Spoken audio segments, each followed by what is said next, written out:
Imagine a conversation happening, but not with spoken words. Instead, it's happening entirely beneath the surface, between two minds. Mm. It's this silent yet, well, incredibly powerful exchange. Mm. Feelings, images, hidden meanings, Mm.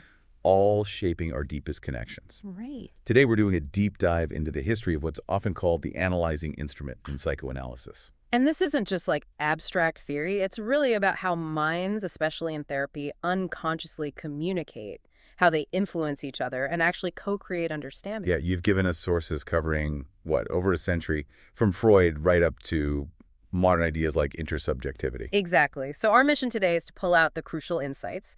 We want to show you how these, frankly, profound ideas evolved, why some got kind of lost for a while, and how they eventually reshaped how we understand human connection itself. So we'll trace this lineage, Freud's first hints, then some controversial figures pushing boundaries, right up to today's more nuanced views. Prepare for some real aha moments, I think, about the surprising depths of, well, the human psyche. Okay, let's dive in, starting right at the beginning with Freud, his groundbreaking glimpse really into the unconscious as an instrument. Yeah, his 1912 paper, Recommendations to Physicians Practicing Psychoanalysis. That's where he lays it out. He says the analyst has to turn their own unconscious, like a receptive organ, towards the patient's transmitting unconscious. That's the core idea. He even used that analogy, didn't he? Like a telephone receiver, reconstructing sound waves from electrical signals. It's quite a powerful image. It really is. That's where it all began, this radical idea of minds talking to each other below the level of conscious thought. And what's amazing, is that this huge statement, which some people call the Big Bang of intersubjectivity,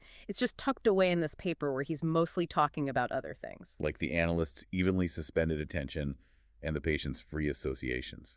Exactly. He implies this direct link between them, but he doesn't really spell out how the unconscious does this understanding. It leaves so many questions open. Like, is the patient's unconscious tuned in too? And what did he mean by the analyst needing to adjust himself to the patient? That sounds quite flexible, almost modern. It really does. But the key thing, the aha moment, is Freud pinning these complex jobs, encoding, transmitting, receiving, interpreting squarely on the unconscious. And he got even more explicit later, didn't he, in 1915? Oh yeah, that quote. It is a very remarkable thing that the unconscious of one human being can react upon that of another without passing through the conscious. Wow, like psychic osmosis or something. Pretty much. But then, even though he said it needed closer investigation, the idea just, it sort of went quiet in mainstream thinking for decades. Why do you think that happened, if it was such a powerful idea? That's the million-dollar question, isn't it? Freud himself kind of shifted focus. He started looking more at the interactions between the conscious, pre-conscious, and unconscious systems. And then came his big structural theory, the id, ego, superego stuff. Right, and his focus shifted more towards things like anxiety, defense mechanisms, so this direct unconscious to unconscious communication. It just got left behind, really, until the 1940s, a tantalizing glimpse left unexplored for too long. So this secret channel idea gets put on hold. Mm-hmm. But before it properly resurfaced, there were some really interesting detours, right? People who expanded the view. Absolutely. And one figure really stands out here, someone with a famously complicated relationship with Freud, Sendo Ferenczi. Ferenczi, known for pushing boundaries. He wanted mutuality, even reciprocal analysis, which must have caused a stir back then. A massive stir. He actually experimented with it. Analyst and patient taking turns analyzing each other. Highly controversial. But crucial for our story is his idea of interjection from 1909. Yes, absolutely vital. It's the flip side of Freud's projection, where you push unwanted stuff out. Ferenczi saw neurotics doing the opposite. They take into the ego as large as possible a part of the world. So seeking things to identify with, to internalize. Yeah. To interject. Exactly. It was a huge leap. It showed how we don't just project, we also absorb and internalize others, shaping our inner world. It added this crucial object relational piece, how psyches actually connect and how this unconscious communication might work, transmitting and receiving. And he also challenged Freud on countertransference, right? For it to overcome it, but Ferenczi thought differently. He believed patients could actually induce those feelings in the analyst, that there was a purpose to it, a kind of unconscious communication from the patient that was really radical for the time. Moving countertransference from just being a problem to maybe being useful information. Precisely, a huge shift. And speaking of expanding the view, there was Carl Abraham, another early figure. He worked with very difficult patients, schizophrenic and manic depressive. That's right, and he applied projection and interjection to understand those conditions. But he also introduced this fascinating concept, psychosexual metabolism, Yeah. especially in mania. Metabolism, how does that work psychically? Think of it like the mind rapidly, the eating and digesting experiences. He described mania as this pleasurable act of taking in new impressions, quickly followed by an equally pleasurable act of ejecting them. So a rapid back and forth between introjection and projection. Exactly. It was a key step in thinking about how two minds might transmit and receive unconscious stuff. He saw this metabolism as the way the analyst's unconscious could reconstruct the patient's experience.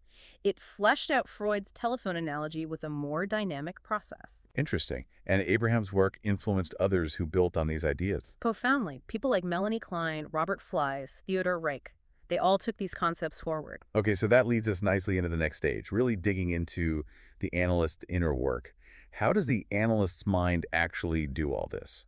Let's start with Robert Flies, his 1942 paper, The Metapsychology of the Analyst. Right, Flies, he really explored the analyst's work ego, the part of the analyst doing the analytic job and its capacity for what he called trial identification. Trial identification. Sounds like empathy, but maybe more active? That's a good way to put it. It's like the analyst temporarily tries on the patient's feeling or experience, steps into their shoes for a moment. So they introject the patient transiently. And then project that interject back out, but hopefully transformed into a useful interpretation. It's a direct clinical use of introjection and projection. He detailed steps for this, didn't he? This psychic working metabolism of the analyst. He did 4 steps. 1, analyst becomes the object of the patient's transference. 2, analyst identifies with the patient. 3, analyst briefly becomes the subject, really feels it. 4, analyst projects the tasted striving, that felt experience, back as an interpretation. That sounds incredibly demanding. And risky. Flies definitely highlighted the dangers. Narcissistic transformation, even a threat to the analyst's own mental health from taking in all that difficult stuff, and the challenge of not letting your own instinctual additions, your own unconscious stuff, distort the interpretation. Yeah, keeping your own issues out of it. He preferred the term conditioned daydreaming over free-floating attention. Yes, emphasizing that the analyst's thoughts aren't random, they're sparked by the patient. A targeted unconscious response. Flies gave us this real insider's look at the analyst's mind at work. But while Flies focused on this sort of internal metabolism for understanding the patient, Theodor Reich took it further, didn't he? He did. Reich, another of Abraham's analysis hands, was less worried about keeping the analyst's instinctual additions totally separate. He championed this idea of reciprocal illumination, meaning analyzing someone else could actually continue your own analysis, lead you to profounder depths. Wow, so the process is mutually transformative, not just one way. Exactly. And Reich used that term, third ear, borrowed from Nietzsche, for the analyst's deep listening to their own unconscious while listening to the patient. He talked about a shared dreamy ego state, too. Yeah, this kind of space between reality and fantasy where analyst and patient could have an unconscious sharing of emotion. And he was maybe the first to really say that both people in the room could grow emotionally from this. Very likely, yes. While Flies saw the dangers for the analyst, Reich explicitly pointed towards mutual growth. It's a real pointer towards the later intersubjective ideas. So we've got these really rich, nuanced ideas emerging about unconscious links, mutual influence, the analyst's inner world being key, which makes what happened next kind of baffling. These incredible concepts from people like Otto Eisenhower and Herbert Arlo, they seem to just fade away for a while, almost vanish from the mainstream. Why? It's quite a story. Let's start with Eisenhower. His lectures in the 50s and 60s, he redefined the analyzing instrument. How so? He saw it as this reciprocal working together of the analyst's attention and the patient's associations. Crucially, he said it works the same way in both people. Okay, mutual. And he focused on visual images. Yes, visual images popping into the analyst's mind. He saw them as arising from this interplay between the two minds, ultimately coinciding. He called the instrument a composite consisting of 2 complementary halves, an intimate liaison. That's poetic. Did he give examples? Like, how would this actually play out? He did. The famous Mona Lisa example. A supervisee told Eisenhower about suddenly picturing the Mona Lisa during a session. He shared it hesitantly. Worried he'd messed up. Exactly.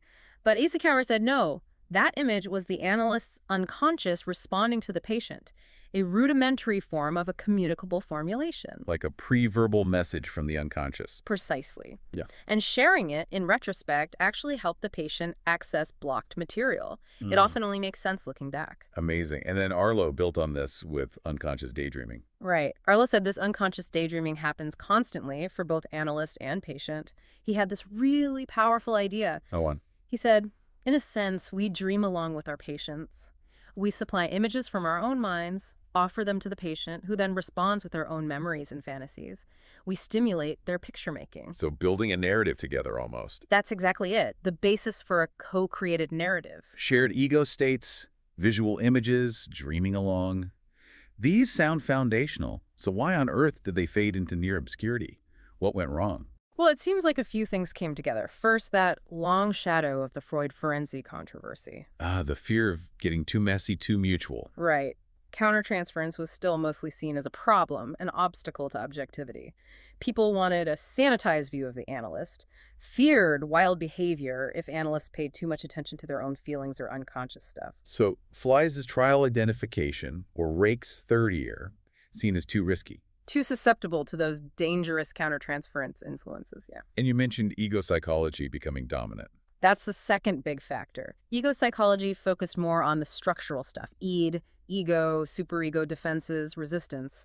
It tended to downplay these fluid, unconscious processes. The older model felt, well, outmoded to them. So resistance analysis became the hard-nosed scientific thing. While exploring the deep unconscious content got labeled introspective, artistic, mystical, that's how Lothian put it. And then there were, frankly, political forces. Internal battles. You could say that. Internal purges, like Karen Horney being expelled in New York. These ensured ego psychology won out and kind of marginalized other views. It was an era that actively suppressed difference, unfortunately. A tough time for these ideas. But thankfully, they didn't stay buried. By the mid-70s, things started shifting again towards what's called two-person psychology. A crucial shift, finally acknowledging the psychological region of reciprocal relationships. And, importantly, countertransference started being seen differently.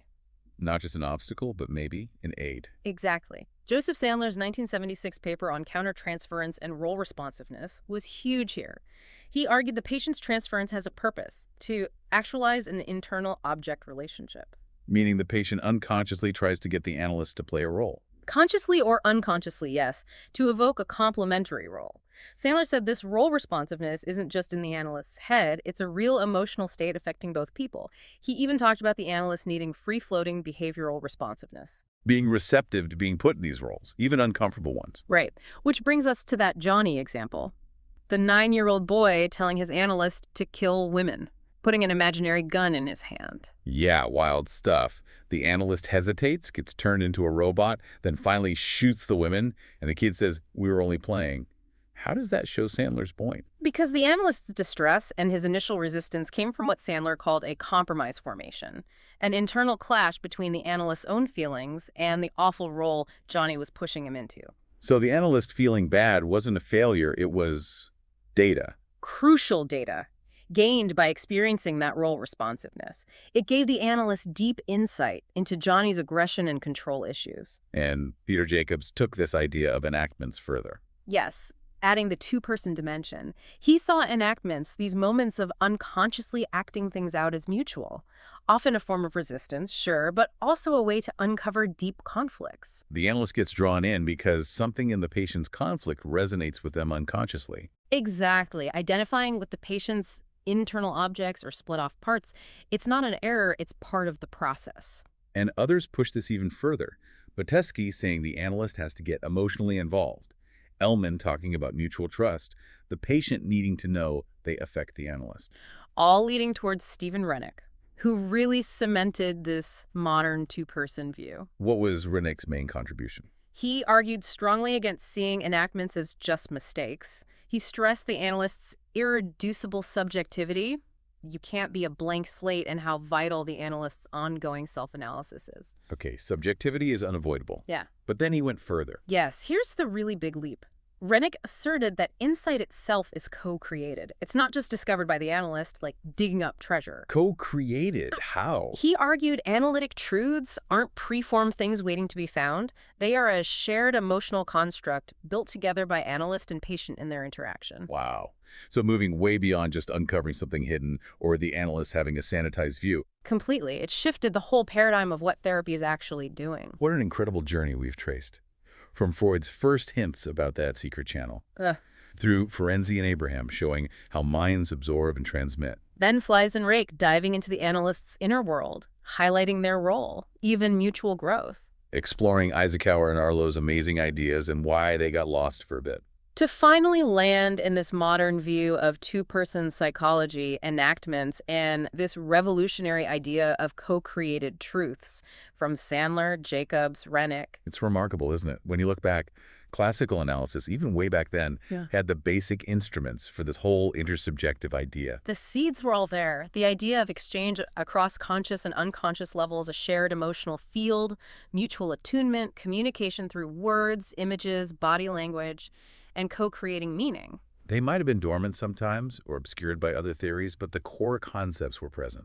Definitely. And this whole process points to growth for both people involved, like Rake's reciprocal illumination or Jacob saying the analyst's psyche gets reorganized too. It happens through those tiny moment-by-moment interactions, doesn't it?